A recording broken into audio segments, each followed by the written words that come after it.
Oh, come on now. That's just a misuse of the word your. Come on, how do you misuse the word your? It's impossible to misuse grammatically. Learn what apostrophes do, people. All right. Okay. I think I'm done grading all of your answers to the quiz I gave out yesterday. Of course, the question was, how many licks does it take to get to the Tootsie Roll center of a Tootsie Pop? And, thankfully, there were some people out there that really carried this train through to the station, because otherwise, woohoo, you were way out there. Thanks to the good people, Q, Psychronia, and Polnareff Land really made this work. And of course, the fair thing to do is to take everybody's answer and then just average it out and give you all the grade of a C-.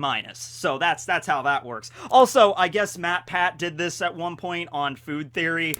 He did the Tootsie Roll question over there, and he came out to an answer, so a lot of people were just like, go watch the food theory, video. I wish that's how I could have gotten away with doing an essay in high school, right? Like, I'm back in my history class in high school, and my teacher was like, all right, class, time to do a report on the causes of the French Revolution. So I want an essay, and then I just go home and watch a video on the French Revolution, and then I just write down on my paper, King Louis the 16th, cite my sources, YouTube video, send it in. It's like, oh, well, yeah, that's accurate right there, A+. I wish that would have made high school a lot more interesting. But no, of course, you all passed, barely. I do believe I said that was 45% of your total grade, so the remaining 65%, 55% for today's question. It's going to be a doozy. So are you ready for this? It is going to be a One Piece based question. So I understand the Tootsie Roll question was a little bit out there, but this is going to be a One Piece based question involving devil fruits. And I think we all know, well, at least we all think we know a lot about devil fruits, right? Well, okay. Are you ready for this question? This is going to make and break your final grade. Are you ready for this? Okay. The question is... If the user of the Mera Mera no Mi, which is Sabo in this instance, and Sabo is of course 22 years old, and he's 187 centimeters tall. If we calculate that out for his weight is not officially given, but let's just say he weighs 75 kilograms or 165 pounds. How much thrust would Sabo have to exert from his feet in order to break the sound barrier? And as an added point to that question, how much thrust would he have to really pump up there to get out of the Earth's orbit? That's a good question. I, of course, know the answer, but there you go. 65% of your grade, essay portion, cite sources, have fun below. And in today's video, we're going to be talking about a bunch of weird things relating to devil fruit powers, of course. Yes, indeed. So last night, I was rewatching an episode in Skypiea. It's the episode where everybody's kind of jumping on Enel, Eneru, whatever you want to call him, and they're like, oh, okay, we got to defeat Eneru, right? Because he's the god of Skypiea. If we get rid of him, everything's good. And so you got Robin there, you got Zoro there, you got Gonfall there, and you got Wiper there, and Eneru is God Almighty with his magical powers of lightning at his fingertips, the Goro Goro no Mi, the Rumble Rumble fruit. So he makes quick work of pretty much everybody. And then there's Wiper though, and Wiper tries something out. He's got his handy dandy reject dial here, and even Eneru though is not really afraid of that, because he's like, I'm made of lightning. I can just turn intangible, and even that reject dial with all its insane power, like an impact dial times 10, won't be able to hurt me. However, Wiper, he's got, a little trick up his sleeve as well. He's got his handy-dandy little skates made out of sea prism stone. So that was an awesome scene in that episode. Wiper, the descendant of Kalgara, their great hero, finally figured out a way to, I'm taking this bastard down. And so he wraps his legs around Eneru, and then, of course, sea prism stone is touching him. It weakens him. He can't turn into lightning. And then freaking Wiper's just like, go to hell, God! Rejectile! BAM! And then just gets blasted back. Of course, that really jacks up Wiper, but that knocks Eneru down, and that was an amazing scene. And Eneru's just on the ground there, and then, of course, the way he gets out of that, he would have died straight up, but the way he gets out of that is he uses the power of the Goro Goro to me, kind of like a defibrillator to restart his heart. So he's on the ground, and everyone's like, did he win? And honestly speaking, you think that rejectile, if Eneru could not turn into electricity, I mean, I know he used it against Shura, and Shura, this didn't happen to him either, but you think of how much power was packed in that damn rejectile. Did you see what it did to Giant Jack? He used it against Giant Jack, it blasted a hole in the freaking thing, right? You think using that against a human being, or a Skypian, or a Bricken, or whatever, would just blast a hole like Tsukishima when Byakuya just, BAM! Just rammed Senbon Zakura right through him, right? But no, whatever, Eneru's on the ground, and he uses the electricity as like a defibrillator to restart his heart.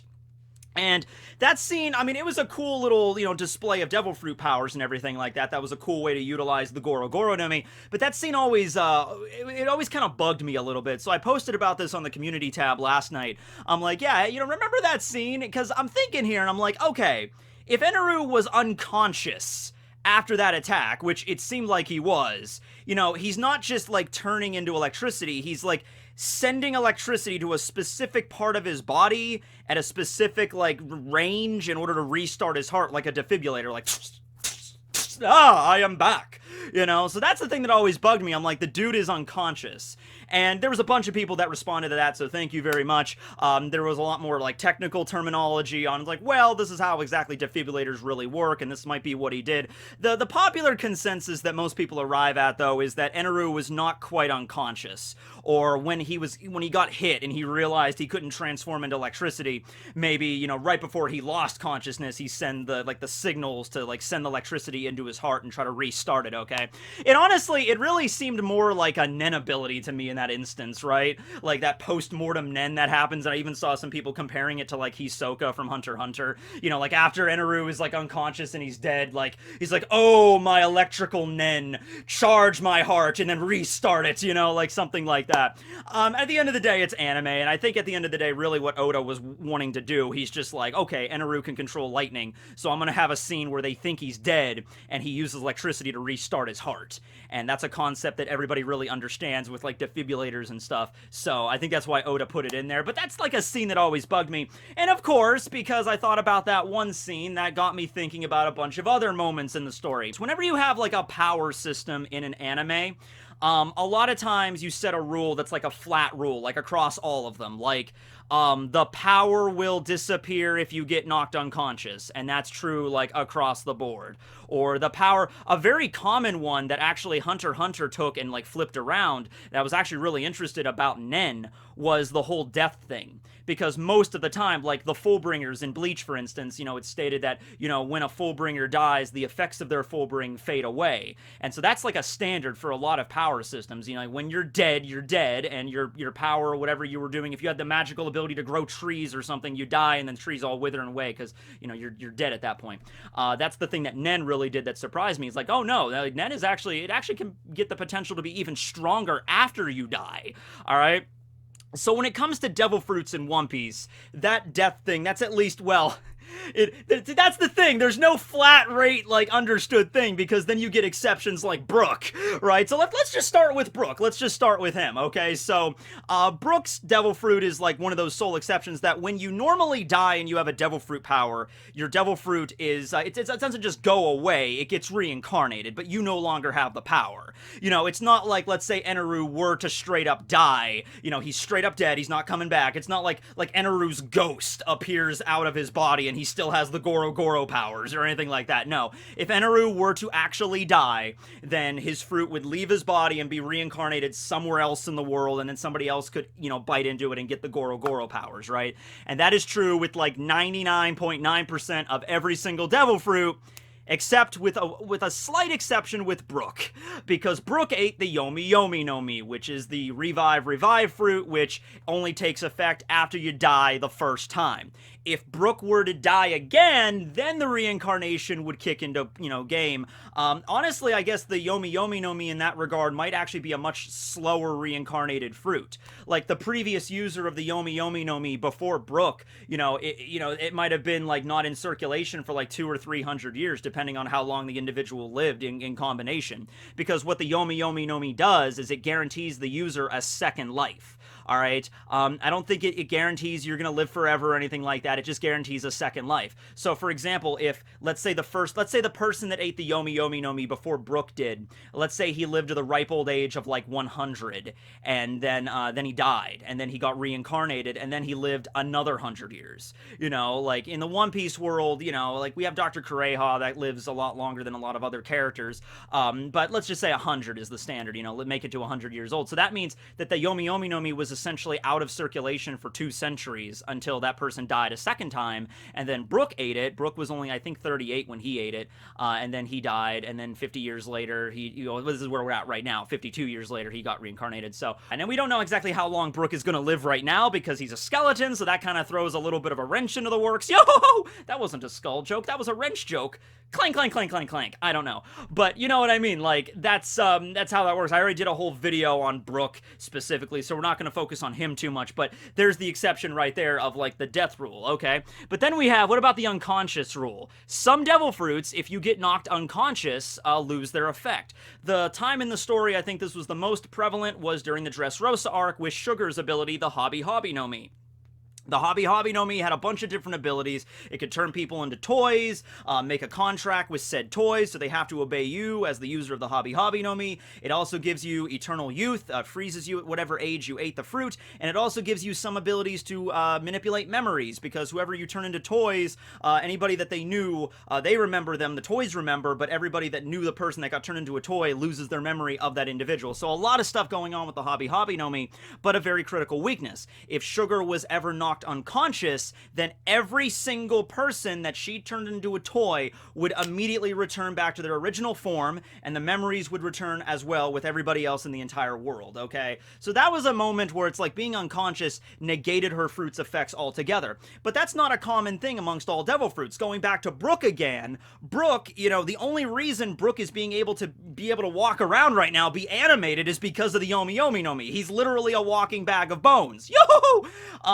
So if Brook, for example, were to get knocked unconscious, which I believe has happened at least a few times in the story, if the same rule applied, like a flat thing, you know, flat rate when it came to devil fruits, like every time a devil fruit user passes out or gets knocked unconscious or whatever, the fruit's effects get negated like Sugar's did. Well, Sugar's, see, that's the thing with devil fruits. Her effect of the toys, that all reversed, but she still stayed a little kid. You know, that effect didn't reverse, because, like, she's actually, like, 22 years old, right? So it was only part of her devil fruit got reversed, not all of it.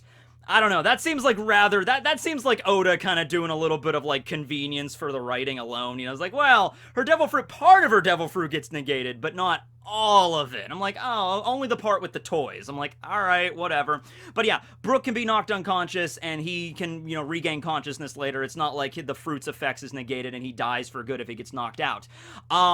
There was that one time with Moria. Remember when Moria got knocked out, all of the shadows returned to their original bodies. However, that might not actually be a standard with Moria, because at the same time that happened, remember, Moria was in his Shadows Asgard. He absorbed all the shadows on Thriller Bark at once, and he was this, you know, Shadows Asgard, like this giant, and then Luffy, you know, used Gear 2nd and 3rd together, which he doesn't really use all that often, needs to do it more often. That's really cool technique, the Jet Shell. But he uses Giganta Jet Shell, slams into Moria a few times, and Moria loses consciousness, and because he happened to have every single, like, 1,000 shadows on Thriller Bark inside of him, when he lost consciousness, he lost control over the shadows and just barfed them all back up, and they all went back to their respective bodies. So there's a question. If Moria did not use Shadows Asgard, if he just got knocked unconscious normally, right? And I think, by the way, I think he did actually, yeah, because when Ors got hit with Gamu Gamu no Storm, I think Moria did get knocked out very briefly, and yeah, the shadows didn't return. It was only after he had all the shadows in him and then got knocked out that the shadows they went back to their default, you know, owner. Okay, so that's the case with Moria there. Luffy, we already know what happens when Luffy gets knocked unconscious. His body still retains its elasticity. This was shown probably most prominently during Arlong Park, when Luffy gets knocked into the pool, and, you know, part of the sidewalk or the cement gets, you know, lodged on his feet, so he can't swim back out, and he obviously is a devil fruit user, so he's weak and he starts to drown.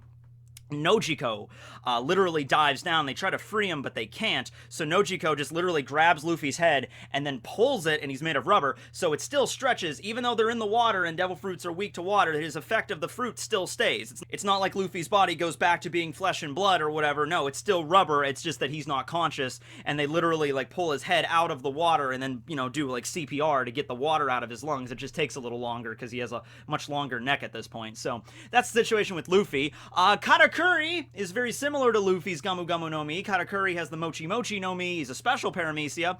If Katakuri, you know, after he got knocked unconscious and he's lying on the ground there, he was out for a little while. If you went up to, like, touch Katakuri's flesh when he was unconscious, would it be flesh and bone? Or would it be like, could you pick little parts off like Mochi, like he does, like he attacks with Mochi? Or does he have to consciously do that? Because, you know, once again, because he's a special paramecia, things are a little weird. You know, he's kind of like a paramecia and a Logia if they, like, did the fusion dance, kind of. So that's a question revolving around Katakuri there. Big Mom. Big Mom's ability, also very similar to Moria's in that Moria lords over shadows, Big Mom lords over souls. But it doesn't seem like if Big Mom loses consciousness or she's in a state of severe mental duress, it really doesn't seem to affect the homies at large too much. When it comes to Zeus and Prometheus, a little bit, because those are her own personal, like, parts of her soul that she ripped out and made into homies.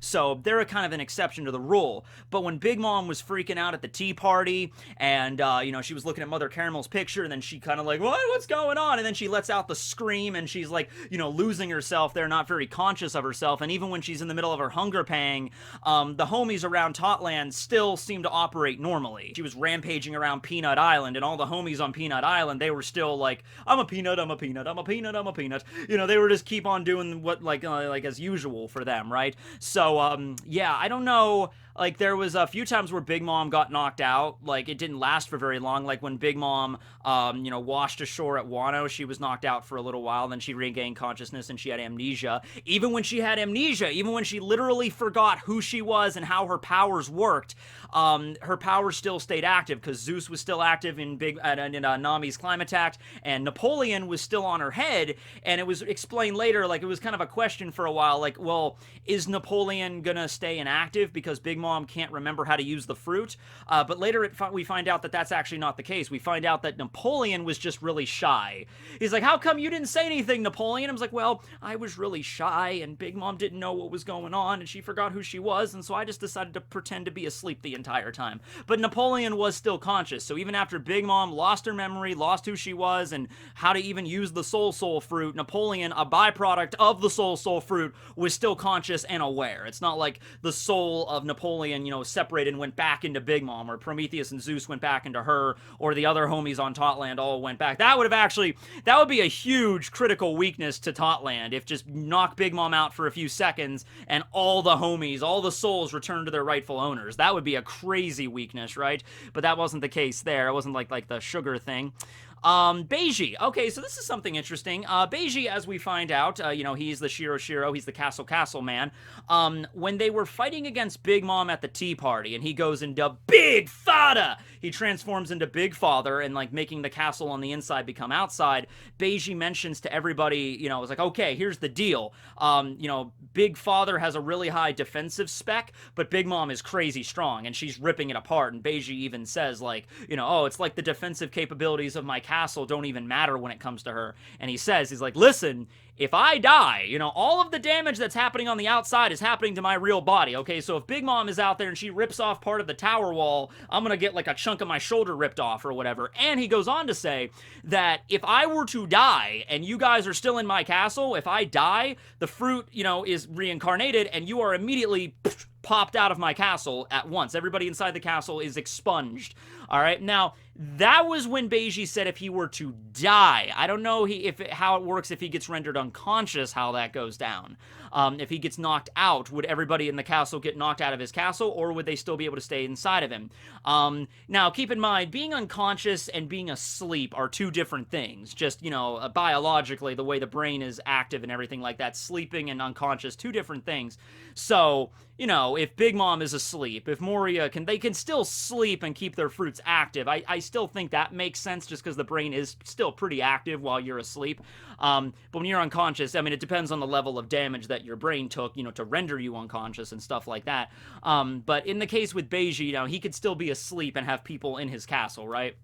So, I don't know. I would assume, though, with Beiji, if he was rendered unconscious, I'm trying to think of any moments in the story where he was, like, rendered, like, completely knocked out. And I'm not thinking of anything immediately, but this is a long story, so it probably might have happened at one point. But if that is the situation with Beiji and he is knocked out, I could see people getting knocked out of his castle, like, forcefully, right? What about Cracker? Cracker has the ability to make his infinite bis soldiers, pocket tono nakane wa biscuit toga hitotsu. He makes his Cracker soldiers, and then Big Mom turns them into homies, and then they patrol all around Totland, right? Okay, cool. But Cracker was defeated by Luffy. Cracker was blasted into the sky, and he lost consciousness, and we didn't see or hear anything from Cracker for the rest of that arc, from, like, the rest of the story, honestly. Like, we still don't know what, like, did Cracker die? We still don't honestly know, right? He might be knocked into a coma for the rest of his life. Who knows, really? But after being knocked out like that, did his Cracker soldiers, like, crumble apart all over Totland? Even though they were animated by Big Mom using her soul powers and turn them into homies, would they still be active, or would, because Cracker was defeated, they would fall apart there? I don't think that was ever explained, really. I don't think that was ever shown. So yeah, there's something else there. There's a question.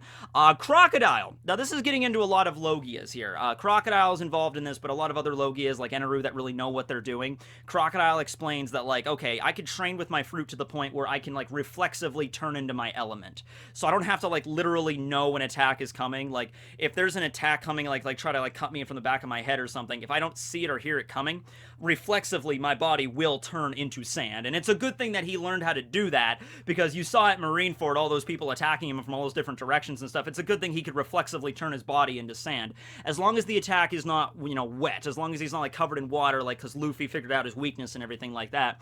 Crocodile can just turn reflexively into sand. That's what I said with Eneru. Like, I could understand even if unconscious, like, let's say Eneru straight up unconscious on the ground, or Crocodile was unconscious, and then you took, like, Kanabo! You took, like, okay, Crocodile's knocked out, Kanabo! And you went to go attack him, hit him in the head, and you went to go hit him, and Crocodile, even unconscious, his body turns into sand. I would think of it, like, similar to, like, breathing is not a conscious action. Like, I guess, well, that's something I actually don't know. If knocked unconscious, can you still breathe?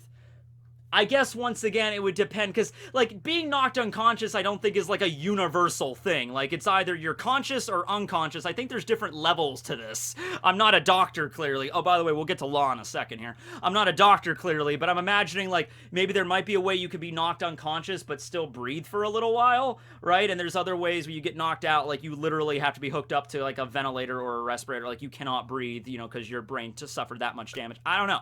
But, even if unconscious, somebody hits Crocodile, I could see his body still reflexively turning into sand to protect it. Now, I couldn't see his body doing kind of like what Eneru did. Eneru doing, like, that very specific thing to restart his heart. That would be like if Crocodile, even unconscious, would still be able to use sables. Or like a very specific technique even while unconscious. Like, that would be if Ace could still use, Daienkai while being knocked out. It'd be like, I could see them reflexively turning into their element even knocked out, but not, like, specific techniques. That was the thing that was bugging me with Eneru. But that's true with most Logias, as long as it's a Logia that's trained really well with the power. Not like Caribou, for instance. Like Peckham's even said to Caribou, like, Logias that think they're invincible have short lifespans in the new world. I don't think Caribou really trained to that point, like where Crocodile and Eneru were at. But who knows? Maybe he's trained a little bit since then. He's gotten better. Who knows? Pudding has the power of the Memo no Mi, so she can manipulate memories. If she were to be rendered unconscious, would the edited memories, not even unconscious, if Pudding were to die, would the edited memories go away? So, like, the memory where she edited for Reiju, being, like, shot and everything, would the memory, like, the edited part, like, return? Because the way that Pudding's fruit seems to work is Pudding, like, literally takes a pair of scissors and then rips the memory out of the person's head and literally snip and, like, removes the memory. Like, memories are, like, a tangible thing in One Piece. Like, you can actually, like, snip and remove, If she dies, would that, like, magically go back into Reiju's head, or would the memory still be inconsistent? That's a question. That's something there. And the last thing I wanted to talk about was Law. Now, the thing with Law's fruit it's not so much like him doing stuff unconsciously, it's the stamina thing. Because Law's fruit is like the really, I mean, it's been mentioned a few other times that like if you overuse a devil fruit, you can really get winded and stuff. But it depends on the fruit. Like, for example, with Luffy, I'll just use the Gamu Gamu no Mi as an example. Luffy is always rubber. All right, it takes like no stamina for Luffy just to like take his mouth and be like, I'm a rubber man, poing! You know, like that's whatever. That's just how his body is. Now, if Luffy were to specifically use his rubber powers like Gamu Gamu no Gatling, and if he were to try to use the Gatling, if he were to just keep doing this for like 10 hours, Luffy would eventually run out of stamina. He would eventually get tired if he didn't eat anything and if he just kept launching attacks. But that's not really because of his fruit. That's just because of that's just being human. That's just like, you know, hey, if you're doing a lot more physically, you know, exertive activities, eventually, yeah, you are going to get winded and your stamina is going to run out and you're not going to be able to, you're not going to be able to fight anymore, right? But that has nothing to do with his devil fruit. That's just more of him just, you know, exerting his body to that level. Now, when it comes to Law, though, his is like different, like where it's like, no, using my devil fruit on this level, like just opening up a room, it seems, drains his stamina. Like, Law cannot use his devil fruit ability at all unless he opens up a room first. You know, that seems to be the prerequisite for all of Law's abilities. A room, and then shambles, or tact, or scan, or, you know, scalpel, or whatever he uses. But he has to open a room first. Just the act of opening the room, and depending on how large the room is, drains his stamina. And in some cases, when he was fighting against like Doflamingo and Treble, he opened up that giant room that took up like the entire like top of the mountain. Law even said like, yeah, it's probably going to take a few years off my life. Like, yeah, I'm probably going to lose some life because of this, but this is what I have to do to defeat you, this giant room, right? So that's a situation of like definitely like even the act of like having the devil fruit active, because in Luffy's case it's passive. In Law's case, he has to like actually like flip the switch. Like, I'm turning on my devil fruit power now. Ooh, that's draining my stamina. All right, I'm turning off my devil fruit power now. All right, I'm good. And as long as I stay like this, I'm fine. But Luffy's is more passive. Katakuri's, all the Logias, they're more passive abilities, right? So it might be the situation with Law and like a lot of other, like, what about that Sharingu guy, the guy with the wheel fruit, okay? So let's say he turns his arms into wheels. Maybe he can turn his arms into wheels as much as he wants. But it's the act of actually spinning the wheels is what the thing that actually exhausts him. You know what I mean? Yeah, but that's more of a question. So that's a bunch of different weaknesses with devil fruits, like all across the board. The only thing that is, you know, consistent, that's like a flat thing, is the weakness to water, or standing water, or being in liquids and stuff like that. There are fruits that can counter that, like Aokiji's. He can just freeze the water, but he still has a weakness to water. He just has a good counter to that. So that's like the ultimate standard that Oda has pretty much everywhere. Thanks for watching, everybody. This was just a random video on devil fruits, honestly. I just wanted to bring that up, something that was just fresh in my head from watching the Skypiea arc again. Thanks for watching, and yeah, I'm looking forward to the question. Of course, the question again is, Sabo, with 22 years old, 187 centimeters, and I calculated that out to be around 75 kilograms, you know, in weight. Yeah, how much thrust would he have to exert to break the sound barrier, and also how much thrust would he have to exert to break out of the Earth's atmosphere? That's the question. Absolutely. All right. Thanks for watching, everybody. Signing out.